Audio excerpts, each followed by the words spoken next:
ನಮಸ್ತೆ ನನ್ನ ಪ್ರಿಯ ವೀಕ್ಷಕರೇ, ನಮ್ಮ ಲಕ್ಷ ಚಾನಲ್ಗೆ ಸ್ವಾಗತ. ವೀಕ್ಷಕರೇ, ಇವತ್ತು ನಾವು ಒಂದು ಶತ್ರುಗಳನ್ನ ಅಥವಾ ವಿದ್ವೇಷಣ ಮಾಡೋದ, ಸ್ತಂಭನೆ ಮಾಡೋದ, ಆ ರೀತಿಯಾದಂಥ ಯಾವ ರೀತಿ ನಾವು ಸ್ತಂಭನೆ ಮಾಡಬೇಕು, ಯಾವ ದೇವಿನ ನಾವು ಸ್ತಂಭನೆ ಮಾಡಬೇಕು, ಯಾವ ರೀತಿ ಮಾಡಬೇಕು ಅನ್ನೋದು ಇವತ್ತು ನಾವು ತಿಳ್ಕೊಳ್ಳೋಣ. ಅದು ಯಾವ ಸಮಯದಲ್ಲಿ ಮಾಡಬೇಕಾಗುತ್ತೆ ಅನ್ನೋದು. ಸಾಕಷ್ಟು ಶತ್ರುಗಳು ಅಂತಂದಮೇಲೆ ಮನುಷ್ಯ ಅಂದಮೇಲೆ ಒಬ್ಬ ಶತ್ರು ಇದ್ದೇ ಇರ್ತಾನೆ. ಶತ್ರು ಅಂದರೆ ಏನೋ ಸುಮ್ಮನೆ ಶತ್ರು ಅಲ್ಲ, ನಿಮಗೆ ತೊಂದರೆ ಕೊಟ್ಟು ನಿಮಗೆ ಬೀದಿಗೆ ಬರೆಸಿ ನಿಮ್ಮನ್ನು ಜಾಸ್ತಿ ಅಯ್ಯೋ ಅನಿಸಿ ನಿಮಗೆ ಜೀವನದಲ್ಲಿ ನರಳಾಡಿರೋ ಅಂಥವ್ರನ್ನ ಶತ್ರು ಅಂತ ಅವ್ರಿಗೆ ನಾವು ತೊಂದರೆ ಮಾಡ್ಬೋದು. ಸುಮ್ಮನೆ ಹಾಗೆ ಸುಮ್ಮನೆ ನೀವು ಯಾರಿಗೋ ಒಂದು ಹೊಟ್ಟೆ ಊರಿಗೆ ಮಾಡೋಕ್ಕೆ ಹೋದರೆ ಅದು ನಿಮಗೆ ತಿರ್ಕೊಳ್ಳುತ್ತೆ. ಇಂಥವ್ರಿಗೆ ನೋಡ್ತಾ ಇರ್ತೀವಿ ನಾವು. ಕೆಲವರು ನಾನಿಲ್ಲಿ ಕೆಲವೊಂದು ವಿಷಯ ಕೂಡ ಇಷ್ಟಪಡ್ತೀನಿ ವೀಕ್ಷಕರೇ. ಕೆಲವು ಒಂದು ಶಾಸ್ತ್ರ ಹೇಳ್ತೀವಿ ಅಂತ ಹೇಳ್ತಾರೆ. ಶಾಸ್ತ್ರ ಹೇಳೋದು ತಪ್ಪಲ್ಲ, ಅದು ಹೇಳೋ ರೀತಿಯಲ್ಲಿ ತಪ್ಪು ಮಾಡ್ತಾ ಇದ್ದಾರೆ. ದುಡ್ಡಿಗಾಗಿ ಕೆಲವೊಂದು ಮನೆಗಳನ್ನ ಹಾಳು ಮಾಡೋದು, ಜೀವನ ಹಾಳು ಮಾಡೋದು, ಗಂಡ ಹೆಂಡತಿ ಸಂಸಾರ ದೂರ ಮಾಡೋದು, ಈ ರೀತಿಯೆಲ್ಲ ಮಾಡ್ತಾ ಇದ್ದಾರೆ. ಅದು ಎಷ್ಟು ಅವ್ರು ಕೊಡೋ ಅಷ್ಟು ದುಡ್ಡು ಅವ್ರ ಜೀವನಕ್ಕೇನು ಆಗಲ್ಲ. ಅದು ಅವ್ರ ಜೀವನ ಅದೇನು ಸಾಕಲ್ಲ ಅವ್ರಿಗೆ. ಅವ್ರು ಕೊಡೋ ಒಂದು ದಿವಸಕ್ಕೆ ಖರ್ಚಾಗ್ಬೋದು, 2 ದಿವಸದ ಖರ್ಚಾಗ್ಬೋದು ಅಷ್ಟೇ. ಆ ಒಂದು ಹಣಕ್ಕಾಗಿ ಕೆಲವು ಸಂಸಾರಗಳನ್ನ ಹೊಡಿತಾ ಇದ್ದಾರೆ. ಅದು ಒಂದು ಚಿಕ್ಕದಾಗಿ ನಿಮ್ಗೆ ಇಲ್ಲಿ ಹೇಳ್ತೀನಿ. ನಾನು ಸ್ವತಃ ನೋಡಿರೋ ಅಂಥದ್ದು, ಕೇಳ್ಕೊಂಬರೋರು ಸಾಕಷ್ಟು ಇದ್ರೆ ನಾನು ಸ್ವಂತ ನೋಡಿರೋ ಅಂಥದ್ದು, ಕಣ್ಣು ಮುಂದೆ ನಡೆದಿರೋ ಅಂಥದ್ದು. ಒಬ್ಬರು ನಮ್ಮ ಒಂದು ಅಕ್ಕಪಕ್ಕದಲ್ಲೇ ಇದ್ದಂಥವ್ರು, ಭಾಳ ಸುಖಿ ಕುಟುಂಬ, ಪುಟ್ಟು ಕುಟುಂಬ ಕೂಡ. ಒಂದು ಹೆಣ್ಣು ಒಂದು ಗಂಡು, ಗಂಡ ಹೆಂಡತಿ. ಅವ್ರ ಗಂಡ ಒಂದು ಆಟೋ ಓಡಿಸ್ಕೊಂಡು ಸುಖವಾಗಿ ಜೀವನ ಮಾಡಿಸ್ಕೊಂಡಿದ್ದು, ಸ್ವಂತ ಮನೆ ಕೂಡ ಇತ್ತು. ಹೀಗೆ ಸುಮ್ಮನೆ ಮಾಮೂಲಿ ಅಂತ ಒಂದು ಆಟೋ ಓಡಿಸಿದ್ಮೇಲೆ ಒಂದು ದಿವಸ ಏರು ಪೇರು, ಒಂದು ದಿವಸ ಜೋರಾಗುತ್ತೆ, ಒಂದು ದಿವಸ ಕಮ್ಮಿ ಇರುತ್ತೆ. ಯಾರೋ ಸ್ನೇಹಿತರು ಬಂದು ಹೀಗೆ ಮನುಷ್ಯನ ಏನೋ ತಲೆ ಕೆಡಿಸಿ ಶಾಸ್ತ್ರ ಕೇಳಕ್ಕೆ ಕರ್ಕೊಂಡು ಹೋಗಿದ್ದಾರೆ. ಅಲ್ಲಿ ಆ ಮನುಷ್ಯ ಏನು ಮಾಡಿದ್ದಾನೆ, ನಿನ್ನ ಹೆಂಡ್ತಿನೇ ನಿನಗೆ ಮಾಡಿಸಿದಾಳೆ, ಸಾಯಿಸಬೇಕು ಅಂತ ಹೇಳ್ಬಿಟ್ಟು ಹೇಳಿದ್ದಾರೆ. ಅಷ್ಟು ಒಳ್ಳೆಯ ಸಂಸಾರ, ಅಷ್ಟು ಪುಟ್ಟ ಸಂಸಾರ, ಅಷ್ಟು ಚೆನ್ನಾಗಿದ್ದಂಥ ಸಂಸಾರ, ಅಷ್ಟು ಚೆನ್ನಾಗಿ ಹೊಂದಾಣಿಕೆ, ಗಂಡ ಮಕ್ಕಳು ಹೆಂಡತಿ ಅಷ್ಟು ಚೆನ್ನಾಗಿದ್ದರು. ಆ ಮನುಷ್ಯ ಇಟ್ಟಿದ್ದು ಒಂದು ಬೆಂಕಿ ಅವರಿಡೀ ಸಂಸಾರನೇ ಹಾಳು ಮಾಡಾಕ್ಬಿಡ್ತು. ಆ ಹೇಳಿದ ತಕ್ಷಣ ಆ ಮನುಷ್ಯನಿಗೆ ತಲೆ ಕೆಟ್ಟೋಯ್ತು. ಹೌದಾ, ನನ್ನ ಹೆಂಡ್ತಿ ನನ್ನ ಸಾಯಿಸಕ್ಕೆ ಮಾಡ್ತಿದ್ದಾಳ? ಆದರೆ ಅವನು ಯೋಚನೆ ಮಾಡಿಲ್ಲ, ಅವಳು ಯಾಕೆ ನನ್ನ ಸಾಯಿಸ್ತಾಳೆ, ಏನಿದೆ. ಅದೊಂದು ಮನೆ ಬಿಟ್ಟರೆ ಬೇರೇನೂ ಇರಲಿಲ್ಲ ಅವ್ರ ಹತ್ರ ಆಸ್ತಿ, ಇನ್ನೇನೋ ಕೋಟಿ ನಿಕ್ಕಿರಲಿಲ್ಲ. ಆ ರೀತಿ ಹೇಳಿ ಅವನ ಮನಸ್ಸು ಹಾಳು ಮಾಡಿಬಿಟ್ರು. ಅವ್ನಿಗೆ ಅದೇ ಒಂದು ಮೈಂಡಿಗೆ ಬಂತು. ಊಟ ಮಾಡಬೇಕಾದ್ರೂ ಭಯ, ಎಲ್ಲಿ ಇದ್ರಲ್ಲಿ ವಿಷ ಹಾಕ್ಬಿಟ್ಟಿರ್ದಾಳೋ ಅಂತ. ಮನೆಗೆ ಬರೋಕ್ಕೆ ಭಯ, ಏನು ಮಾಡ್ತಾಳೋ, ಇವತ್ತು ಯಾವ ಥರ ಯೋಚನೆ ಮಾಡಿ ನಾನು ಸಾಯಿಸ್ತಾರೋ. ಬರೀ ಅವನಿಗೆ ಮೈಂಡಲ್ಲಿ ಅದು ಹಿಡ್ಕೊಂಡು ಕೊನೆಗೆ ಹೆಂಡತಿ ಮಕ್ಕಳಿಗೆ ಟಾರ್ಚರ್ ಕೊಡೋಕ್ಕೆ ಶುರು ಮಾಡ್ದ. ಮನೇಲಿ ಕೂಡಕ್ಕೆ ಹೋಗೋದು, ಈಚೆ ಬರೋಕ್ಕೆ ಬಿಡಲ್ಲ, ಒಬ್ಬರ ಹತ್ರ ಮಾತಾಡೋಕ್ಕೆ ಬಿಡಲ್ಲ. ಕೊನೆಗೆ ಊಟ ತಿಂಡಿ ಕೂಡ ತಂದಾಕ್ತೆ ರೂಮಲ್ಲಿ ಕೂಡ ಹಾಕ್ಬಿಟ್ಟು ಬೀಗ ಹಾಕ್ಕೊಂಡು ಹೋಗ್ತಾ ಇದ್ದ ಆ ಮನುಷ್ಯ, ನಾವು ಕಂಡಂಗೆ. ಮತ್ತು ಅಲ್ಲಿ ಯಾರು ಮಾತಾಡೋ ಥರನೂ ಇರಲಿಲ್ಲ, ಯಾರು ಹೋಗಿ ಅವ್ರು ಸಹಾಯ ಮಾಡೋ ರೀತಿಯೂ ಇರಲಿಲ್ಲ. ಅವರ ಎಲ್ಲ ಮಗಳು ಒಂದು ಕಾಲೇಜ್ ಮೆಟ್ಲು ಹತ್ತಿದ್ಲು, ಅವಳ ಹತ್ರ ಒಂದು ಮೊಬೈಲ್ ಇತ್ತು. ಆ ಮೊಬೈಲ್ನೆಲ್ಲ ಕಿತ್ಕೊಂಡಿದ್ದ. ಯಾಕೆಂದರೆ ಅವರ ತಾಯಿ ಕಡೆಗೆ ಏನಾದರೂ ಫೋನ್ಗೆ ಮಾಡ್ತಾಳೆ ಅನ್ನೋ ಉದ್ದೇಶಕ್ಕೆ, ಅಥವಾ ಇವ್ರಿಗೆ ಯಾರೋ ಹೇಳ್ಕೊಟ್ಟು ನನ್ನನ್ನು ಸಾಯಿಸ್ತಾ ಇದ್ದಾಳೆ ಅನ್ನೋ ಉದ್ದೇಶಕ್ಕೆ ಆ ಮನುಷ್ಯ ಎಲ್ಲ ಈಸ್ಕೊಂಡಿದ್ದ. ಇವ್ರ ಹತ್ರ ಪಾಪ ದುಡ್ಡು ಕಾಸು ಹೊರಗಡೆ ಈಚೆ ಬರೋಕ್ಕೆ ಅವ್ರಿಗೆ ಆಗ್ತಾಯಿಲ್ಲ, ಬೀಗ ಹಾಕ್ಬಿಟ್ಕೊಂಡು ಹೋಗ್ತಿದ್ದ. ರಾತ್ರಿ ಬರಬೇಕಾದ್ರೆ ಬೀಗ ತೆಗೀತಿದ್ದ. ಅವ್ರಿಗೆ ಊಟ ತಿಂಡಿ ಪಾಪ ಏನೂ ಇಲ್ಲ. ಅವ್ರಿಗೊಂದು ದಿನ ಅಲ್ಲ, 2 ದಿವಸ ಅಲ್ಲ, ದಿನ ಅವನು ಹುಚ್ಚ ಆಗ್ಬಿಟ್ಟ ಈ ಮನುಷ್ಯ. ನನ್ನೇನು ಹೆಂಗೆ ಸಾಯಿಸ್ತಾರೋ, ಯಾವ ರೀತಿ ಸಾಯಿಸ್ತಾರೋ. ಇದೇ ಹುಚ್ಚಲೆ ಗುಂಗಲ್ಲಿ ಆ ಮನುಷ್ಯನ ಮಗಳು ಹೆಂಡ್ತಿಗೆ ಯಾವ ರೀತಿ ಹಿಂಸೆ ಕೊಡ್ತಿದ್ದ ಅಂದರೆ ಅದು ಹೇಳ್ಕೊಳಕ್ಕಾಗಲ್ಲ. ನರಕದಲ್ಲಿ ಕೂಡ ಕೊಡಲ್ವೇನೋ ಆ ರೀತಿ ಹಿಂಸೆ ಕೊಡ್ತಿದ್ದ. ಅವರು ಹೋದರು, ಇಲ್ಲಿಂದ ಓಡೋದ್ರೆ ಸಾಕಪ್ಪ, ಇವನು ಸವಾಸ ಬೇಡ, ಈ ಹುಚ್ಚಿನ ಸವಾಸ, ಇವನು ಯಾವತ್ತು ನಮ್ಮನ್ನು ಸಾಯಿಸ್ಬಿಡ್ತಾನೋ ಅನ್ನೋದು ಅವ್ರಿಗೆ ಭೀತಿ ಬಂತು. ಆದರೆ ಯಾವುದೇ ರೀತಿ ಅವರು ಈಚೆ ಬರೋಕ್ಕಾಗ್ತಾ ಇರಲಿಲ್ಲ. ಯಾಕೆ ಅಂದರೆ ಕಾಂಪೌಂಡ್ ಬಿಟ್ಟು ಒಳಗಡೆ ಮನೆ ಇತ್ತು. ಅವ್ರು ಕೂಗಿದ್ರು ಯಾರಿಗೂ ಕೇಳಿಸ್ತಿರ್ಲಿಲ್ಲ.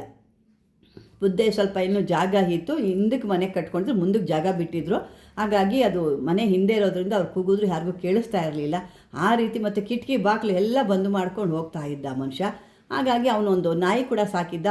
ಅದು ಕೂಡ ಭಾಳ ಒಳ್ಳೆ ನಾಯಿ, ಒಂದು ಗುಬ್ಬಿ ನಾಯಿ. ಯಾವ ಕಾಂಪೌಂಡಲ್ಲಿ ಮೇಲೆ ಕೂಡ ಬಿಡ್ತಿರ್ಲಿಲ್ಲ ಅದು. ಅಷ್ಟು ಒಂದು ಒಳ್ಳೆ ನಾಯಿ, ದೊಡ್ಡ ನಾಯಿ. ಅದು ಆಲ್ಸೇಷನ್ ಆಗಿರ್ಬೋದು ಅನಿಸ್ತೀನಿ. ಕೊನೆಗೆ ಆ ನಾಯಿ ಮೇಲೂ ಅನುಮಾನ ಬಂದ್ಬಿಡ್ತು ಅವನಿಗೆ. ಎಷ್ಟು ಹುಚ್ಚಿದೆ ನೋಡಿ, ನಾಯಿ ಮೇಲೆ ಪ್ರಯೋಗ ಮಾಡಿ ಆ ನಾಯಿ ನನ್ನನ್ನು ಕಚ್ಚಿ ಸಾಯಿಸೋ ಥರ ಮಾಡಿಬಿಟ್ಟಿದ್ದಾರಾ ಅನ್ನೋಷ್ಟು ಕೆಟ್ಟ ಥರ ಯೋಚನೆ ಬಂದು ಆ ನಾಯಿನೂ ಕರ್ಕೊಂಡೋಗಿ ಎಲ್ಲೋ ಬಿಟ್ಬಿಟ್ಟು ಬಂದುಬಿಟ್ಟ ಮನುಷ್ಯ. ಕೊನೆಗೆ ಇವರು ನೋಡಿ ನೋಡಿ ಸಾಕಾಗಿ ಕೊನೆಗೆ ಜ್ಞಾನ ತಪ್ಪು ಬಿದ್ದೋಗಿರೋರು ಥರ ನಾಟಕ ಆಡಿ ಅವರು ಒಳಗಡೆ ಹೋದ ತಕ್ಷಣ ಒಳಗಡೆ ತಳ್ಳಿಬಿಟ್ಟು ಅವನ ಈಚೆ ಬಾಕ್ಲು ಹಾಕ್ಕೊಂಡು ತಾಯಿ ಮಕ್ಕಳು ಅರ್ಧ ರಾತ್ರಿ ಪಾಪ ಅರ್ಧ ರಾತ್ರಿಲಿ ಓಡೋಗಿದ್ದಾರಂತೆ ಮನೆ ಬಿಟ್ಟು. ಅರ್ಧ ರಾತ್ರಿ ಅದು ವಯಸ್ಸಿಗೆ ಬಂದಂಥ ಮಗಳನ್ನ ಇಟ್ಕೊಂಡು ಆಯಮ್ಮನ ಪಾಪ ಮಗ 3 ಜನ ಅರ್ಧ ರಾತ್ರಿಲಿ ಅವನ ಒಳಗಡೆ ತಡಿ ಈಚೆ ಬೀಗ ಹಾಕ್ಕೊಂಬಿಟ್ಟು ಮತ್ತು ಹಿಂದೆ ಬಂದು ನಮ್ಮನ್ನು ಇನ್ನೇನಾದ್ರು ಮಾಡ್ಬಿಡ್ತಾನೆ ಅವನು ಬೈಕೆ ಹಾಕ್ಕೊಂಡು ಅರ್ಧ ರಾತ್ರಿಲಿ ಅವರು ಎಷ್ಟು ದೂರ ಯಾವ ಊರು ಯಾವ ಕಡೆ ಹೋಗಿರ್ಬೋದು ಯೋಚನೆ ಮಾಡಿ. ಅಲ್ಲಿ ಹೋದಂಥವ್ರು ಇದುವರೆಗೂ ಏನಾದರೂ ಏನು ಸತ್ತಿದ್ದಾರಾ ಬದುಕಿದಾರಾ ಅಂತ ಆ ಮನುಷ್ಯನೂ ಕೊನೆಗೆ ಉಳಿಲಿಲ್ಲ. ಅವನೇ ಒಂದು ಸುಸೈಡ್ ಮಾಡ್ಕೊಂಡು ಸತ್ತೋದ. ನೋಡಿರಿ, ಈ ರೀತಿ ಇನ್ನೂ ಇದು ಇಂಥವು ಸಾಕಷ್ಟಿದ್ದಾವೆ. ಈ ಥರ ಬೆಳಗ್ಗೆ ಕೂಡ ಒಂದು ನನ್ನ ಹತ್ರ ಬಂದಿತ್ತು. ಹಾಗಾಗಿ ಬೇಜಾರಾಗೋಯ್ತು ನನಗೂ. ಇದೆಂಥದ್ದು ಇವ್ರು ಹೊಟ್ಟೆ ತುಂಬಿಸ್ಕೊಳ್ಳೋಕ್ಕೆ ಒಂದು ಸಂಸಾರ ಹಾಳು ಮಾಡ್ತಾಯಿದೆ, ಒಂದಲ್ಲ 4 ಜೀವ ಹಾಳಾಗೋಯ್ತು ಪಾಪ ಅಲ್ಲಿ. ಆ ಥರ ಎಲ್ಲ ಮಾಡೋಕ್ಕೆ ಹೋಗಬೇಡಿ. ನಿಮ್ಮ ಹೊಟ್ಟೆ ತುಂಬೋದಕ್ಕಾಗಿ ಇನ್ನೊಬ್ಬರ ಜೀವನ ಹಾಳು ಮಾಡಿ ಅದೇನು ಕರ್ಮ ಕಟ್ಕೊಳ್ತೀರಾ. ಇದೆಲ್ಲ ಒಂದು ಆದರೆ ನಿಮ್ಮ ಕೈಯಲ್ಲಿ ಸಾಧ್ಯ ಆದರೆ ಸಂಸಾರ ಉಳಿಸಿ. ಅಕಸ್ಮಾತ್ ಇವಾಗ ಕಲಿಗಾಲ ಮಾಡಿದ್ರೂ ನೀವು ಏನು ಹೇಳ್ಬೋದು ಅದನ್ನು, ಅದು ಬೇರೆ ರೀತಿ ಹೇಳಿ ಅವ್ರ ಸಂಸಾರ ಉಳಿಸ್ಬೇಕು. ಅದು ಬಿಟ್ಟು ನೀವು ಈ ರೀತಿ ಹೇಳಿದಾಗ ನೋಡಿ ಅಲ್ಲಿ ಜಿದ್ದು ಬಂತು, ಜಿದ್ದಿಂದ ಇಲ್ಲ ಇವರು 3 ಜನ ಇರೋದ್ರಿಂದ ಅವನೇ ಸಾಯಿಸ್ಬೋದಾಗಿತ್ತು, ಇಲ್ಲ ಇವನೇ ಅವ್ರನ್ನ ಏನಾದ್ರು ಊಟ ತಂದ್ಕೊಟ್ಟು ಸಾಯಿಸ್ಬೋದಾಗಿತ್ತು. ಈ ರೀತಿಯೆಲ್ಲ ನಡೆಯುತ್ತೆ. ಅಂಥವಕ್ಕೆಲ್ಲ ಅವಕಾಶ ಕೊಡದೆ ದಯವಿಟ್ಟು ಇಂಥವೆಲ್ಲ ಕೆಟ್ಟ ಯೋಚನೆ ಮಾಡಿಬಿಡಿ. ಮತ್ತು ಇಂಥವ್ರ ಹತ್ರ ಕೂಡ ನೀವು ಹೋಗಬೇಡಿ. ನಿಮ್ಮ ಸಂಸಾರಕ್ಕೆ ನೀವೇ ಬೆಂಕಿ ಇಕ್ಕೊಳ್ತೀರಾ.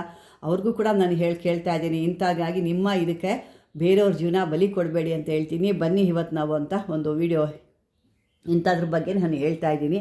ಇಂಥದ್ದು ನಿಮಗೇನಾದರೂ ಅನ್ನಿಸ್ತು, ಈ ರೀತಿ ನಮ್ಗೆ ಯಾರೋ ಮಾಡಿದ್ದಾರೆ, ನಮಗೇನೋ ತೊಂದರೆ ಆಗಿದೆ, ಶತ್ರುಗಳು ನಮ್ಗೆ ಕಾಟ ಕೊಡ್ತಿದ್ದಾರೆ ಅಂದಾಗ ಈ ಒಂದು ಸ್ಮಶಾನ ಕಾಳಿ ಸಾಕಷ್ಟು ಜನ ಕೇಳ್ತಿದ್ರಿ. ಯಾಕೆ ನಾನು ಕೇಳಿದಾಗೆಲ್ಲ ಕೊಡಲಿಕ್ಕಾಗಲ್ಲ, ಯಾಕೆಂದರೆ ಅದು ಒಳ್ಳೇದಕ್ಕೆ ಉಪಯೋಗ ಮಾಡ್ಕೋಬೇಕು ಹೊರತು ಕೆಟ್ಟದಕ್ಕೆ ಉಪಯೋಗ ಮಾಡ್ಕೋಬಾರ್ದು. ಕಾಳಿ ಅಂದ ತಕ್ಷಣ ಇವರೇನೋ ಅಂಗಡೀಲಿ ಸಿಗುತ್ತೆ, ಇಲ್ಲ ಯೂಟ್ಯೂಬಲ್ಲಿ ಕೊಟ್ಬಿಡ್ತಾರೆ, ನಾವು ಮಾಡ್ಕೊಂಡ್ಬಿಡ್ತೀವಿ, ಅದು ಕೆಲಸ ಮಾಡಿಬಿಡ್ತಾರೆ. ಯಾವುದೇ ಕೊಟ್ಟರು ವೀಕ್ಷಕರೇ, ಇಲ್ಲಿ ನಿಜ ಏನು ಅಂದರೆ ನೀವು ದೀಕ್ಷೆ ಇಲ್ಲದೆ ಅದು ಒಂದು ಇಷ್ಟು ಅಂತ ಇರುತ್ತೆ, ಇಷ್ಟು ಮಂತ್ರ, ಇಷ್ಟು 1000 ಇಷ್ಟು ಇದು ಅಂತಿರುತ್ತೆ. ಅದೆಲ್ಲ ಆದಮೇಲೆ ಅದಕ್ಕೊಂದು ಹವನ ಮಾಡಿದೆ ಅದು ಏನೇ ಸಿದ್ಧಿ ಆಗಲ್ಲ. ಸುಮ್ಮನೆ ನೀವು ಮಾಡಿ ಮಾಡಿ ಮಾಡಿ ವರ್ಷಾಂಗಟ್ಲೆ 10 ವರ್ಷ ಈಗ ಸಾಕಷ್ಟು ಜನ ಹೇಳಿ ಇಷ್ಟು ವರ್ಷ ಮಾಡ್ತಾ ಏನು ಕೆಲಸನೇ ಎಲ್ಲಾಗುತ್ತೆ. ದೀಕ್ಷೆ ಇಲ್ಲ, ಗುರು ಇಲ್ಲ, ಹವನ ಇಲ್ಲ, ಹೋಮ ಇಲ್ಲ, ದಶಾಂಶ ಇಲ್ಲ, ಎಲ್ಲಿಂದ ಅದು ನಿಮಗೆ ಸಿದ್ಧಿ ಆಗುತ್ತೆ? ಸಾಕಷ್ಟು ದೇವಸ್ಥಾನಗಳಲ್ಲಿ ಕೂಡ ಇದೇ ಕೆಲಸ ಮಾಡ್ತಾಯಿದ್ದೀರಾ. ಹಾಗಾಗಿ ಇನ್ನು ಮುಂದಾದರೂ ನೀವು ಅದ್ರ ಬಗ್ಗೆ ಯೋಚನೆ ಮಾಡಿ, ನೀವು ಮಾಡ್ತಾರೋ ಸರಿ ಇದೆಯಾ, ನಾನು ಮಾಡ್ತಾರೋ ಸರಿ ಇಲ್ವಾ. ಬರೀ ಹಣದ ಬಗ್ಗೆ ಯೋಚನೆ ಮಾಡ್ತೀರಾ, ಖರ್ಚಾಗ್ಬಿಡುತ್ತೆ. ಖರ್ಚಾದರೆ ನೀವು ಮಾಡ್ಕೊಂಡಿರೋದು ಆ ಥರ ತಪ್ಪು ಮಾಡಿರ್ತೀರ. ಆ ತಪ್ಪನ್ನ ಸರಿ ಮಾಡ್ಕೋಬೇಕು, ಹಣ ಖರ್ಚಾಗೇ ಆಗುತ್ತೆ. ಒಂದು ಹೋಮ ಬರೀ ಹೋಗ್ತೀರಾ, ಯಾರನ್ನ ಕರ್ಕೊಂಡು ಹೋಮ ಮಾಡಿಸ್ತೀರಾ, ಆ ಹೋಮ ಯಾವುದಕ್ಕಾಗಿ ಮಾಡ್ತಾರೆ, ಅಲ್ಲಿ ಏನು ಮಂತ್ರ ಹೇಳ್ತಾರೆ, ಅದ್ರದ್ದು ಒಂದು ಅರ್ಥ ಏನಿದೆ, ಯಾವುದಕ್ಕಾಗಿ ಅದು ಕೂಡ ನಿಮಗೆ ಗೊತ್ತಿಲ್ಲ. ಬರ್ತಾರೆ ಒಂದೇನೋ ಹೇಳ್ತಾರೆ, ಇನ್ನೊಂದರು ಕೂಡ ಅದ್ರ ಬಗ್ಗೆ ಕೂಡ ಹೇಳ್ತೀನಿ ನಾನು ಮುಂದಿನ ಒಂದು ವಿಡಿಯೋದಲ್ಲಿ. ಯಾಕಿದೆ ಜಾಸ್ತಿ ಆಯಿತು, ಹಾಗಾಗಿ ಮುಂದಿನ ವಿಡಿಯೋದಲ್ಲಿ ಕೂಡ ಕೆಲವರು 500 ಅಂತ ಬರ್ತಾರೆ, ಒಂದು ಸತ್ಯನಾರಾಯಣ ಪೂಜನೆ ಏನೋ ಒಂದು ಮಾಡ್ತೀವಿ, ಅದ್ರ ಬಗ್ಗೆ ಅವ್ರು ಏನು ಮಾಡ್ತಾರೆ ಅಂತ ಕೂಡ ಮುಂದಿನ ವಿಡಿಯೋದಲ್ಲಿ ನಾನು ತಿಳಿಸ್ಕೊಡ್ತೀನಿ. ಈಗ ಈ ಒಂದು ಇಂಥದ್ದು ಏನೋ ತೊಂದರೆ ಆದಾಗ ನಿಮಗೆ ನೀವು ಏನು ಮಾಡ್ತೀರಿ, ರಾತ್ರಿ ಇದು 9 ಗಂಟೆ ಮೇಲೆ ಹೇಳುವಂಥದ್ದು ಈ ಮಂತ್ರ. ಇದು 9 ಗಂಟೆಯಿಂದ ಬೆಳಗಿನ ಜಾವ 4 ಗಂಟೆವರೆಗೂ ಇದಕ್ಕೆ ಸಮಯ ಇರುತ್ತೆ. ಆ ಸಮಯದಲ್ಲಿ ಇದನ್ನು ಹೇಳ್ಕೋಬೇಕು. ಈ ಸಮಯದಲ್ಲಿ ಹೇಳ್ಕೊಂಡು ನೀವು ಬಿಳಿ ಸಾಸಿವೆಗಳನ್ನ ಎತ್ಕೊಂಡು ಕಪ್ಪು ಕರಿ ಮೆಣಸು ಅಂತ ಹೇಳ್ತೀವಲ್ಲ, ಕಪ್ಪು ಮೆಣಸು, ಬಿಳಿ ಸಾಸಿವೆ ಎರಡೂ ತಗೋಬೇಕು. ಈ ಮಂತ್ರನ ಹೇಳ್ಕೊಂಡು